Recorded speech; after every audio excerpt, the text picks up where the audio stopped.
Hello మమ్మ, నేను మీ ఖమ్మం అబ్దుల్. ఈ రోజు నుంచి వీడియోస్ ఐఫోన్ లో రికార్డ్ చేస్తున్నా. క్వాలిటీ ఎలా ఉందో కామెంట్ చేయండి. ఇంకా పొద్దున్నే బండి స్టార్ట్ చేసుకుని షాప్ దగ్గరికి అయితే వచ్చేసామమ్మ. ఇంకా షాప్ మొత్తం క్లీన్ చేసేసుకుని సామాన్లు అయితే మొత్తం బయట పెట్టేద్దాం. ఇంకా మన ఫస్ట్ కస్టమర్ నవీన్ అన్న అయితే వచ్చారు. అన్నకైతే 200 చికెన్ కట్ చేసి ఇచ్చేసామమ్మ. ఇంకా దాని తర్వాత నాకు ఒక 3 హోమ్ డెలివరీ ఆర్డర్స్ వచ్చాయి. చికెన్ ప్యాక్ చేసుకుని కస్టమర్ ఇంటికి అయితే స్టార్ట్ అయిపోదాం మామ. కస్టమర్ ఇంటి దగ్గరికి వచ్చి చికెన్ అయితే ఇచ్చేసామమ్మ.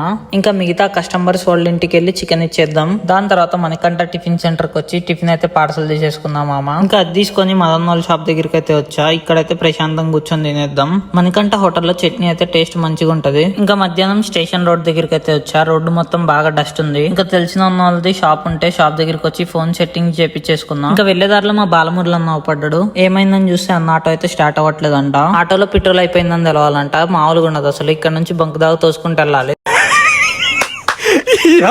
ఏం ఫీల్ ఉన్నది ఆటోతో పాటు బాలమురళి అన్న ఒక్కడే ఉన్నాడు అనుకున్నా. కానీ మదన్న దాంతో పాటు సాదిక్ భాయ్ కూడా ఉన్నాడు. వీళ్ళ ముగ్గురు కలిసి తోసుకుంటూ పోవడమే, ఇంకా చేసేదేం లేదు. ఇంకా ఇబ్బంది పడుతున్నారు కదా అనేసి నేనేమో బాలమురళి అన్నని అన్న ఏమన్నా సహాయం చేయమంటే అన్నేమో బాబు బయలుదేరు, ఇంటికెళ్ళి ఏసి వేసుకుని పడుకో.